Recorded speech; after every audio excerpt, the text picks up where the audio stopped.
ఓం శ్రీ గురుభ్యో నమః. ఓం శ్రీ మాత్రే నమః. బుధగ్రహం అంటే బుధుడు బుద్ధికారకుడు అంటాడు. ఒక వ్యాపార పరంగా కానీ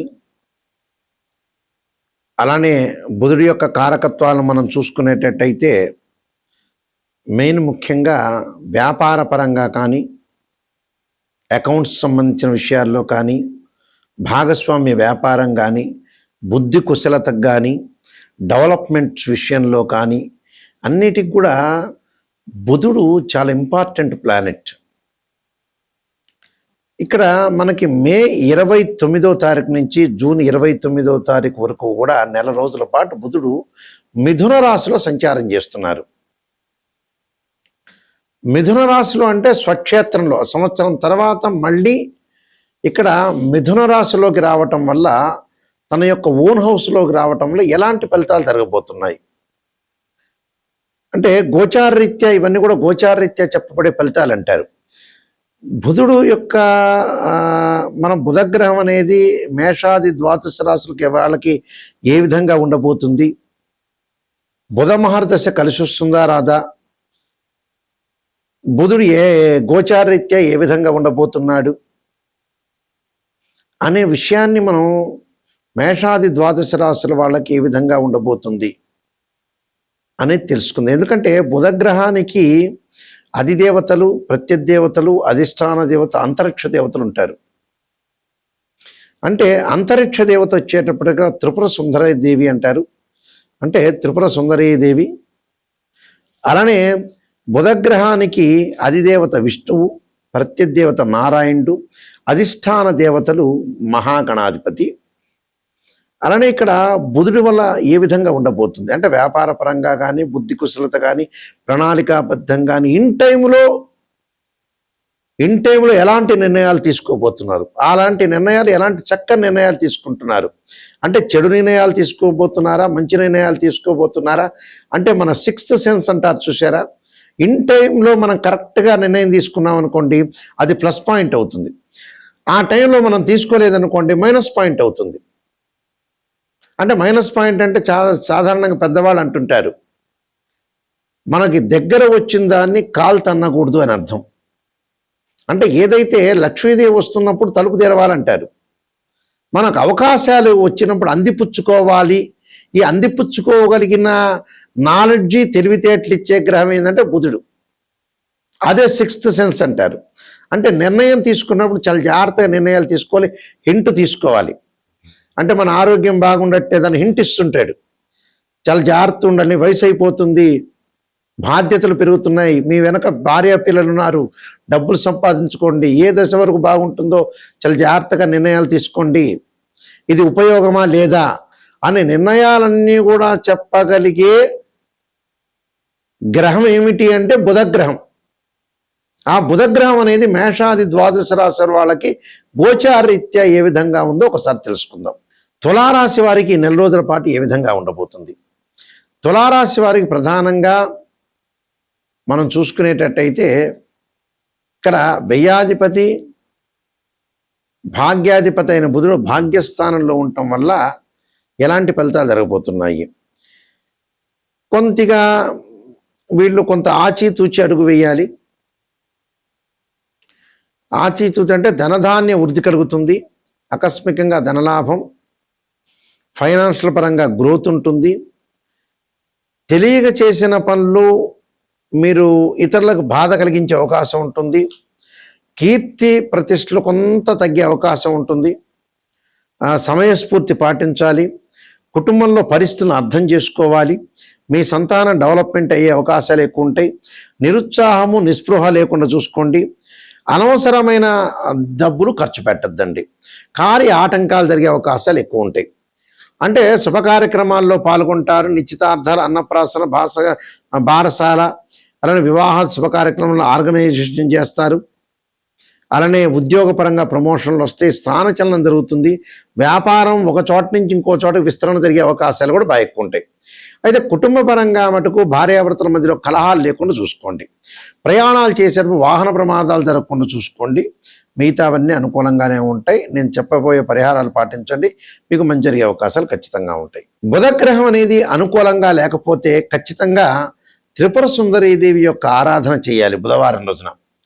అలానే శనివారం రోజున విష్ణువు నారాయణుడి యొక్క ఆరాధన చేయటం, బుధవారం రోజున గణపతి అంటే సంకష్టకర గణపతి వ్రతం వస్తుంది మనకి. సంకటహర గణపతి అంటారు. అంటే సంకష్టహర చతుర్థి వస్తుంది. ఆ చతుర్థి రోజున గణపతి యొక్క వ్రతాన్ని చేయటం, లేకపోతే హస్తా నక్షత్రం రోజున గరికతోటి గణపతి యొక్క ప్రార్థన చేయటం, వక్రతుండ మహాకాయ కోటి సూర్య సమప్రభ నిర్విఘ్నం కురుమే దేవ సర్వకార్యేషు సర్వదా అంటారు. అంటే బుధగ్రహం వల్ల బుధుడి యొక్క దృష్టి ఏ విధంగా ఉంది అంటే ఇవన్నీ కూడా మన గోచారరీత్యా చెప్పబడే ఫలితాలే కాకుండా జన్మజాతకంలో కూడా బుధుడు ఏ విధంగా ఉంది, ఎలాంటి అంతర్దశ ఉంది, బుధుడు నీచంగా ఉన్నాడా, ఉచ్చస్థానంలో ఉన్నాడా. సహజంగా ఏమిటి, బుధుడికి నీచస్థానం మీనరాశి, బుధుడు ఎన్ని డిగ్రీల్లో ఉన్నాడు, మరి బుధుడు ఏ గ్రహంతో కలిసి ఉన్నాడు, ఉచ్చలో ఉన్నాడా నీచలో ఉన్నాడా, బుధుడు శనితో కలిసి ఉన్నాడా చంద్రుడితో కలిసి ఉన్నాడా, ఎలాంటి దృష్టి కలిగి ఉంటుంది. అంటే బుధుడి వల్ల కూడా ఎలా ఉంటుందంటే గొంతు, కంఠము, అలానే థైరాయిడ్ వ్యాధులు, ఇలాంటివన్నీ కూడా బుధుడి ద్వారానే వస్తాయి. అలానే గణిత శాస్త్రం, అకౌంట్స్, ఆస్ట్రాలజీ, నాట్యము, సంగీతము, జర్నలిస్టు, ప్రింటింగ్ వర్క్స్, ఎలక్ట్రానిక్స్, ఇంజనీర్లు, టెలికమ్యూనికేషన్లు, PhD, stationery, books, printing, tourism, guides, ఇలాంటివన్నీ కూడా పేపర్ వ్యాపారం, కొన్ని వ్యాపారాలని కూడా బుధుడి యొక్క సపోర్ట్ ఉంటేనే, బుధుడి వల్ల కూడా వాగ్దాటి అభివృద్ధి సాధించాలన్నా బుధుడి వల్లే వస్తుంది. కాబట్టి బుధుడి యొక్క దోషం ఉంటే జాతకపరంగా త్రిపుర సుందరి స్తోత్ర పారణం చేయటం, అమ్మవారికి ఎర్ర మందారాలు, ఆకుపచ్చని పూలతోటి పూజ చేయడం చాలా మంచిది. బుధుడు నీచ స్థానంలో శత్రుక్షేత్రంలో ఉన్న బుధచంద్రులు బుధశనులు కలికిన, అలానే బుధశనులు ఏదైతే కలవారు కూడా అంటే చాలా జాగ్రత్తగా అనుసరించి ముందుకు వెళ్ళాలి. అంటే శత్రుక్షేత్రంలో ఉండకూడదు.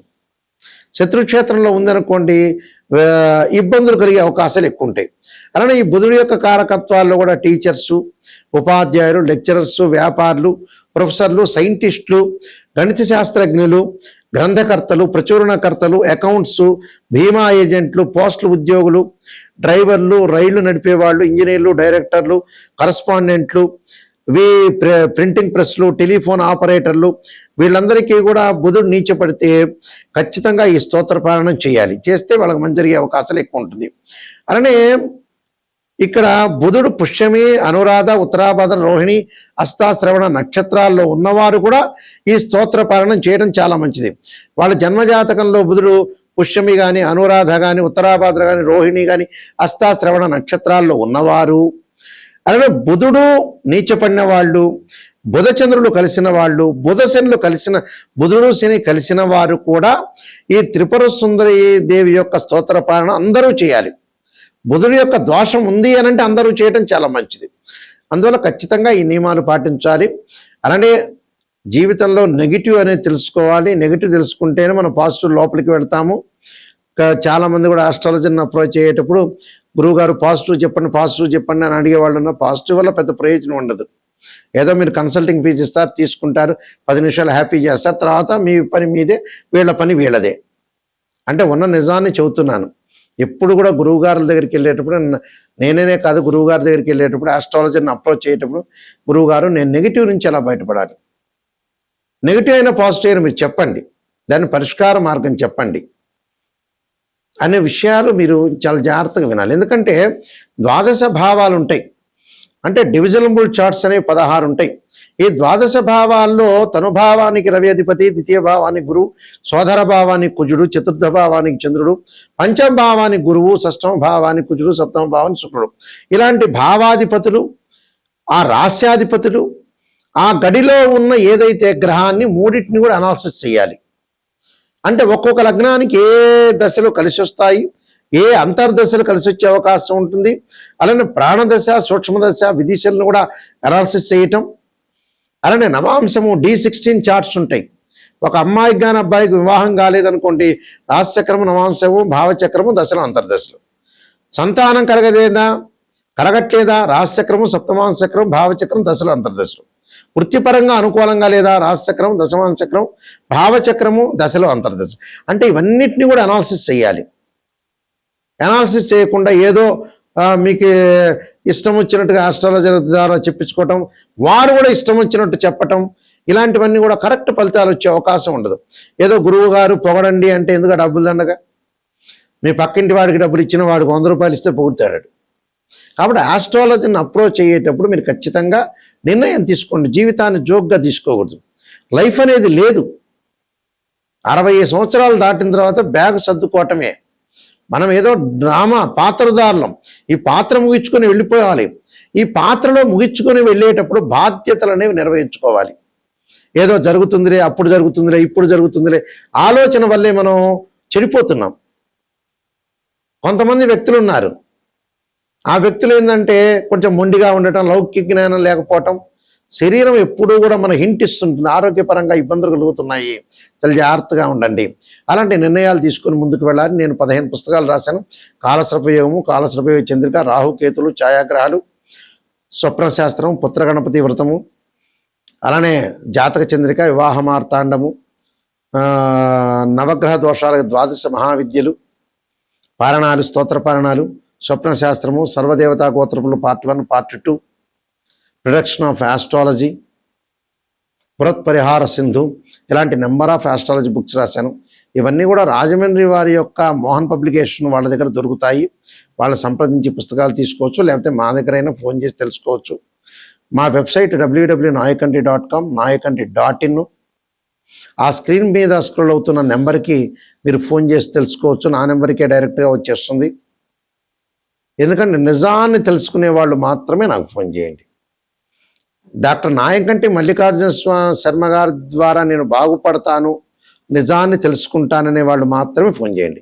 ఎవరైనా సరే ఆస్ట్రాలజీ పరంగా నా దగ్గర చెప్పించుకునే వాళ్ళు వాయిస్ రికార్డింగ్ అనేది మస్ట్. అంటే వాయిస్ రికార్డింగ్ ఎందుకంటే నేను చెప్పిన విషయాన్ని ఏ గ్రహాలు బాగలేదు, ఏ దశలు బాగలేదు, ఏ దశలో ఇబ్బందులు అవుతాయి, ఏ అంతర్దశలో ఇబ్బంది అవుతుంది అనే విషయాన్ని నేను వాయిస్ రికార్డింగ్ పెట్టుకున్నాను అనుకోండి, మళ్ళీ రిపీట్గా వినే అవకాశం ఖచ్చితంగా ఉంటుంది. నిజాన్ని తెలుసుకునే వాళ్ళు మాత్రం నా దగ్గరకు వస్తే వాళ్ళని నేను బాగు చేయడానికి 100% పరిష్కార మార్గం అనేది ఇస్తాను. మీకు కరెక్ట్ రెమెడీస్ ఇస్తాను. చిన్న చిన్న రెమెడీస్ జాతకాన్ని బట్టి ఉంటాయి. కొంతమంది పెద్ద రెమెడీస్ ఉంటాయి, కొన్ని చిన్న రెమెడీస్ ఉంటాయి. వాళ్ళ జాతకాన్ని బట్టి నిజాన్ని తెలుసుకున్నాం అనుకోండి, మనం ఖచ్చితంగా మన జీవితంలో సూపర్ స్టార్స్ అయిపోయినట్టే. నిజాన్ని తెలుసుకునే వాళ్ళు మాత్రమే నాకు ఫోన్ చేయండి. మీ అందరికీ కూడా మంచి జరగని ఆశిస్తూ శ్రీ పరమేశ్వరుడి యొక్క కరుణాకటాక్షం ఉండాలని ఆశిస్తూ సర్వే జనా సుఖినో భవంతు.